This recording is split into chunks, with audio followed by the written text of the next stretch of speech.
नमस्कार, कसे आहात सगळे? मस्त ना?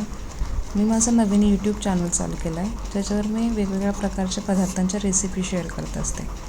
तर आज हा माझा पहिला व्हिडिओ आहे, ज्यामध्ये मी उडदाच्या डाळीची आमटी कशी करायची हे सांगणार आहे. साहित्य मी दाखवल्याप्रमाणे लसूण, आलं, खोबरं, कोथिंबीर आणि हिरवी मिरची. त्यासाठी आपण फोडणीसाठी लसूण आणि कोथिंबीर सेपरेट ठेवणार आहोत, जेणेकरून नंतर आपण फोडणी देताना आपण ते टाकू शकतो. आता हे बाकीचं साहित्य आपण मिक्सरमध्ये बारीक करून घेऊ. जिरं टाकायला विसरू नका हां.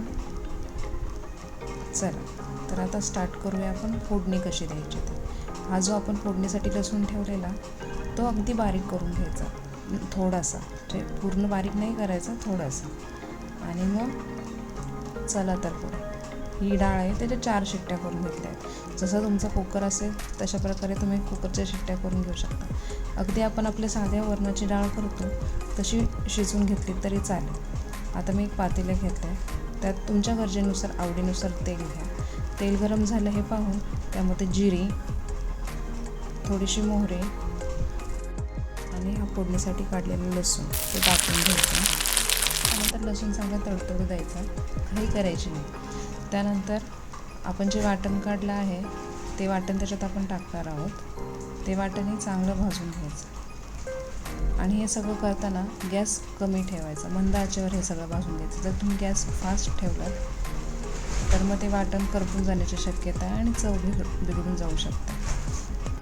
इथे मी गॅस स्लो ठेवून त्याच्यावरती फोडणी परतून देत आहे, कारण की हिरवी मिरची जर चांगली भाजली गेली नाही तर त्याचा मिरचीसारखा वास येतो किंवा घशात ठसकी लागण्याचे जास्त चान्सेस असतात.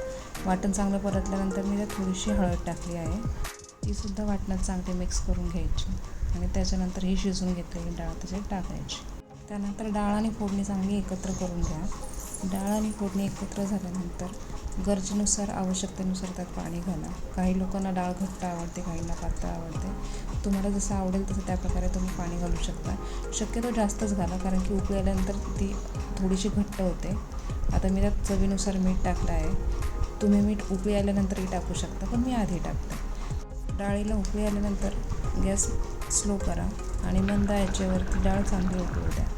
उकळी आल्यानंतर त्यात तुम्ही थोडीशी कोथिंबीर टाकू शकता. जर नसेल तर स्किपही करू शकता, पण थोडीशी चव वाढवण्यासाठी. आता अशीच थोड्या वेळ डाळ उकळू द्या मंद आचेवरती.